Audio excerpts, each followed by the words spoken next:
My name is Linda Morra. I'm this year's Craig Dobbin Chair of Canadian Studies, and I'm here with... My name is Paul Halferty, and I am the Director of the UCD Centre for Canadian Studies. We're the co-organisers of the Untold Stories of the Past 150 Years conference, which has taken place at UCD from April 28th to 30th, 2017.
Well, hi, my name is Paul Babiak, and I'm from the University of Toronto.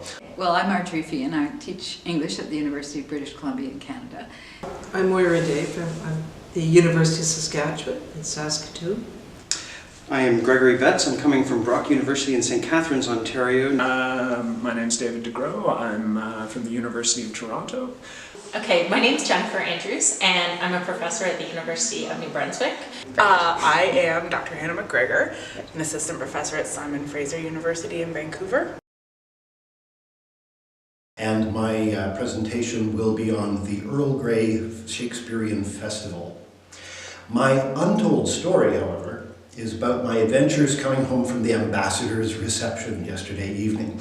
My theory about learning a new location and meeting new people is that the way to find out the most important things about them is to throw yourself on their mercy.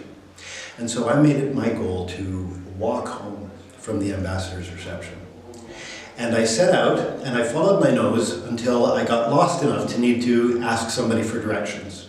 And that person sent me in one direction to a point where I finally needed directions again, and so I asked somebody else. And proceeded until I had to ask somebody else, and found my way all the way back from the ambassador's reception down to the stadium and the Lansdowne station of the DART train, which I then mounted and took all the way back to Black Rock. And in the course of doing so, I must have met with 5 or 6 different people from all sorts of different states within Dublin society, and I feel that I know the area a lot better now, and that I finally have some personal experience of a city and a people that I had only ever read about before, and that had only ever occupied a symbolic position in my imagination. And now I feel as though I'm part of the way towards becoming a citizen. I went to a panel at this conference, Canada 150 Years of Untold Stories, and David DeGrow was giving a paper on the Vietnam War and how draft dodgers, draft evaders, and other war protesters turned up in Canada. And one of the big sites of political activity was Rochdale College, and Rochdale College had a really bad name, and it was a site for terrible drugs, drug scene, and which it was actually, but of course what we count as drugs nowadays, it was mostly marijuana. But anyway, I was pleased to be able to put my hand up at the end of the talk where he'd represented this place as, site of bubbling evil, to say I'd lived there for 2 years. And then they all got kind of wide-eyed. I said I had the cleanest little middle-class one-bedroom apartment in Rochdale. the untold story I was dealing with was actually this. It's a play called The Woodcarver's Wife by Marjorie Pickthall, and that's actually an original 1922 edition of it. And it's actually noted because some of the decorations are by J.E.H. MacDonald, who was one of the group of seven, who was a very famous group of Canadian writers. So she was among the first group of people, women like Pauline Johnson, that's her there,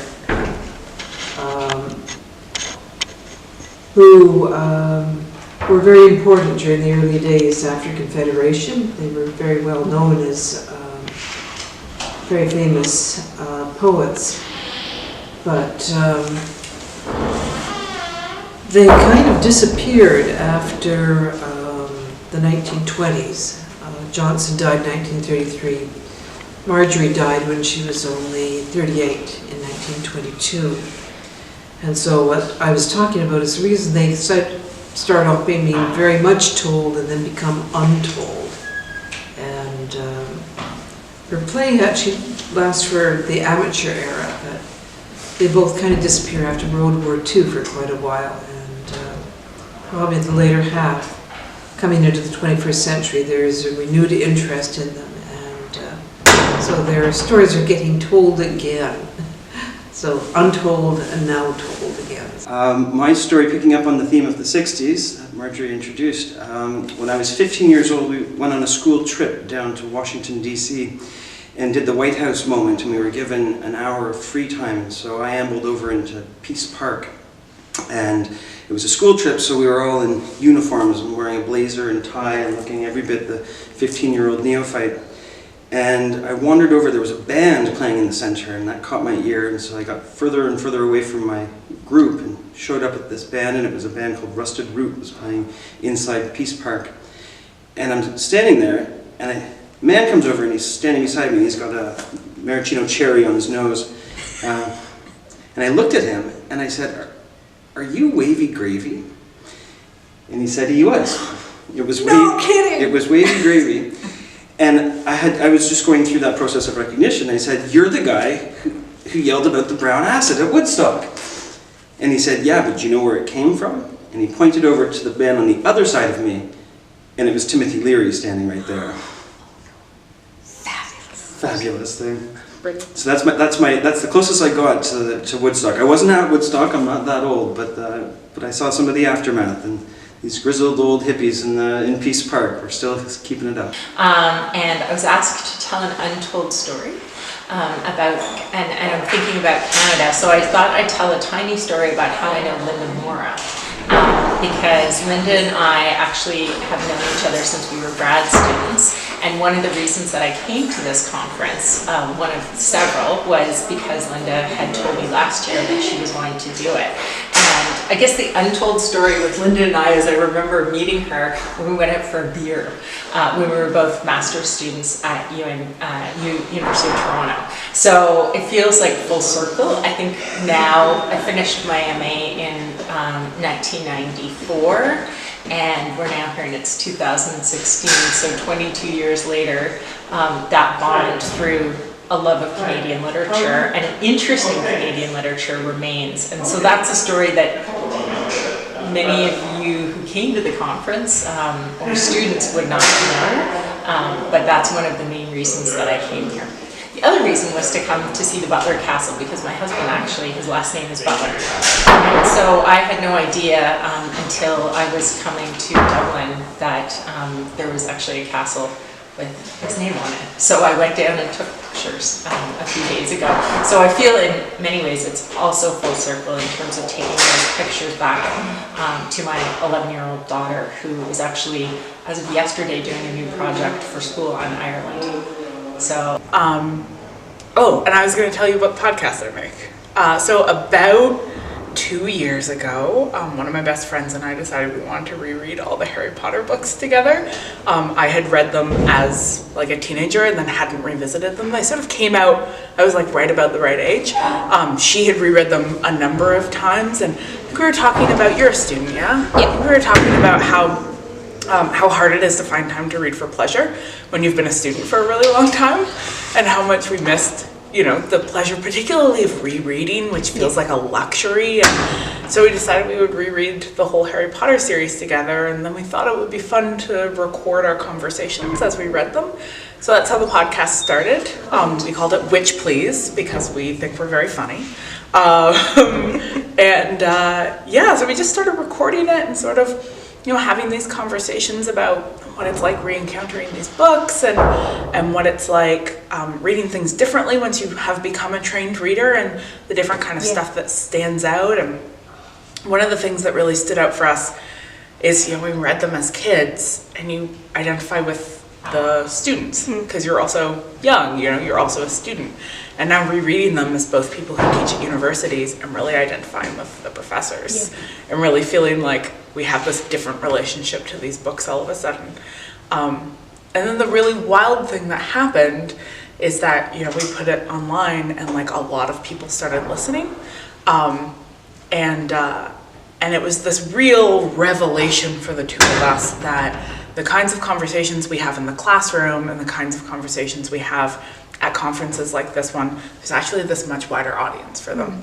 It's like, I think we sort of get used to the idea that talking about feminism and critical race theory and narrative theory is a thing that we force on our students, but that nobody actually wants to do. But we sort of realized over time that that actually lots of people wanted to have these conversations with us, and that well, I guess there you go. There's a link to the conference theme. Is you know, there are kinds of stories we tell in academia, languages we use, and ways of looking at the world that we use, that I think a lot of us have gotten into the habit of thinking that there's only a space for that within the university, and that there isn't a larger public interest in them. But I think we're wrong. I actually think that there are a lot of people who want to know about the conversations we're having in universities, and a lot of untapped ways to sort of tell those stories otherwise, right? Like podcasts and film and social media and photography, like so many different ways that we could be communicating what we do. And this is a story from when I first started. I used to be a space technician at Theatre Pass Marai in Toronto. The first year I was working there, they had a gala, their first big gala event under a new artistic director. And what it involved was they got a bunch of people to do little skits about you know, various things connected with the theatre and their history. And there was an actor named Anand Rajaram, and he's a very he's an awesome guy and does really interesting work. But he didn't show up for his tech time, so he just showed up at right at the start of the show, and we didn't know what he was going to do. And I'm standing upstairs in Pass Marai, in the main space. There's a second level, sort of mezzanine level around. And there was, you know, everyone's sort of drinking, milling around, and so he sort of came out with a ukulele, and he's talking, you know, and he starts playing this thing. He's very charming, and he's talking about the history of Theatre Pass Marai and how it started. And, you know, the first show that was really important for them, there were two big shows. One was called The Farm Show, which is all about farms and farm animals and stuff like that, and one show called Futz, which was a show about a farmer who falls in love with his pig. And so he was, you know, in order to talk about this, he decided he would combine these two elements, sex and farm animals, and it would become this thing. And so he leaves the stage. No, what he does first, right before he starts, he goes, so can we get a blackout, please? And it goes dark, but not all the lights turn out because there are people upstairs, people downstairs, so they can only turn down the lights on stage, right? So he goes, is this as dark as this is gonna get? Okay, great. And carry on, Doobadoo does his thing. So he leaves, and this other actor named Ulysses Kestinidis, I think, he comes out. And he's just wearing overalls and a pig mask and has a little stuffed pig.